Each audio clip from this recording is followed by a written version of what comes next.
Welcome to the 23rd annual Filipino graduation. My name is Kenneth Ronquillo. Yeah, Kenneth! I am a Cal alumnus, and I'm here today to provide a little eye candy.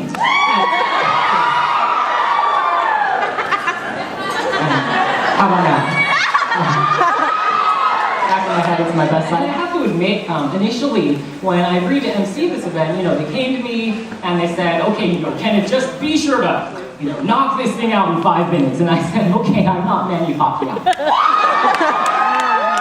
But rest assured, I am indeed Filipino, and I know I'm Filipino because I don't know all my cousins. And I know there are a lot of parents in the audience, so let me explain. How do I put this up? Okay, Facebook is a website where you can check to make sure you're happier than the person you broke up with.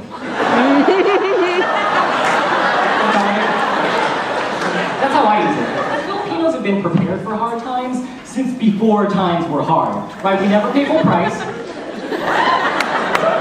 We use Magnolia ice cream containers as Tupperware. Brown's the new green. Just last weekend, I was visiting my parents in San Jose, and picture this if you will. I was taking a shower, and I was naked.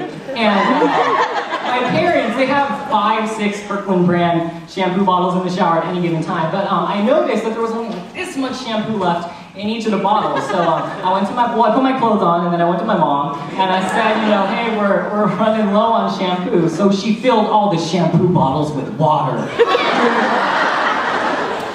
And you always know who's going to grow up to become an activist because you're born fist first. 85% of you claim California as your home state. And 2% of you claim a location in the Philippines as your hometown. So 2% of the Filipinos here today are Filipino. 2% of you, aka Ruben La Chica, are from Washington, D.C.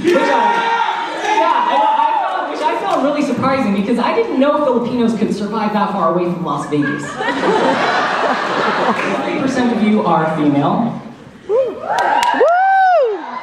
60% of you are male.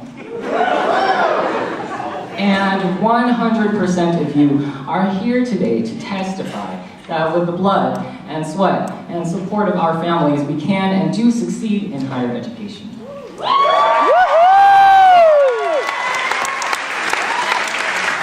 Your college experience is framed by the past 4 years, but your stories began long before you first stepped foot on this campus, and they will continue infinitely in whichever direction you choose to lead it. And today, to vocalize our stories, we will hear from alumni, we will hear from leaders in our community, and of course, we will hear from each of you. We want to hear about the characters in your stories, the people who add adjectives to your anecdotes, the people who move you to use your verbs. We want to hear about the people who helped you blaze your trail here. Now, for many of us, our stories began with our parents and their brave decision to come to this country. And for many of us, our stories began farther still with our parents' parents who could only dream of sitting where you are today. So, whether your story began with your Lola in Luzon, in a metropolis like Manila, in a village in the Visayas, or as far away as Vallejo,